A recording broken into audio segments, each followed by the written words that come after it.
asalaamaaleykum wa rahmatullahi wa barakatuhu mbokk yi Tiwaawan bu Seydil Hadji Malick a ngi noonu mbokk yi nag lamp yëpp a ngi màjj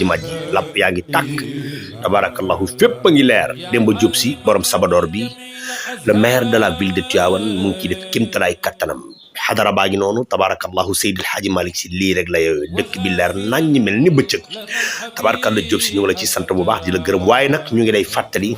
quartier yi di la fàttali village rattaché yi di la fàttali nga xamante ni mooy koñ-koñaat yi bu ñu paree ci lii rek ñu ngi ñaan mu continuer quartier yi di tàkk village rattaché yi di tàkk Tiwaawan mel ni bëccëg loolu la Seydil Hadji Malick yeyoo Alxaaji Mbégi Diop ak Mame Ndokh TV Demba Diop Sy borom Sabador bi mi ngi noonu ñu ngi koy ñaanal yàlla defal ko jàmm mu àggale ci barki yonent dem ba dëkk bi leer nañ ba ñëpp gis seen bopp guddi gaa ngi noonu gis nga ko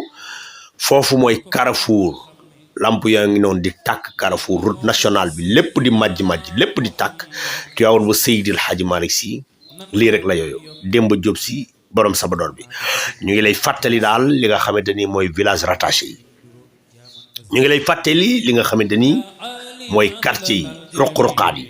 Demba Diop Sy borom Sabador bi dëkk bi nga xamante ni maa fekkee doomi Seydi Mouhamadou Mansour borom daara ji ni la Seydil Hadji Malick la ko jox maa fekkee Serigne Moustapha Sy ibnu Serigne Abdoul Aziz Sy Al Amine wax ni dëkk bi Seydil Hadji Malick borom la ko jox ma dem ci Serigne Moustapha Sy ibnu Serigne Babacar Sy Mouhamadoul Mansour mu wax ni bàyyil xel ci ni dëkk bi seeni borom ñoo la ko jox ma ànd man ak yow dem ci Maodo Sy mu wax ni nga bàyyi xel ci ni dëkk bi tabarkalla seeni borom ñoo la ko jox kon nag ñoom ñu la ko jox yàlla ñu la jàppale ba nga dëgër ba def li nga fi war a def yépp ci wàllu assainissement ci wàllu environnement ci wàllu sport ci wàllu santé ci wàllu éducation ci wàllu lamp yi war a tàkk ci wàllu set ci wàllu lépp yàlla la ci yàlla jàppale Alxaaji Mbégi Diop ak Mame Ndokh TV ci dëkku Seydil Hadji Malick bi préparation ziar général jërë ngeen jëf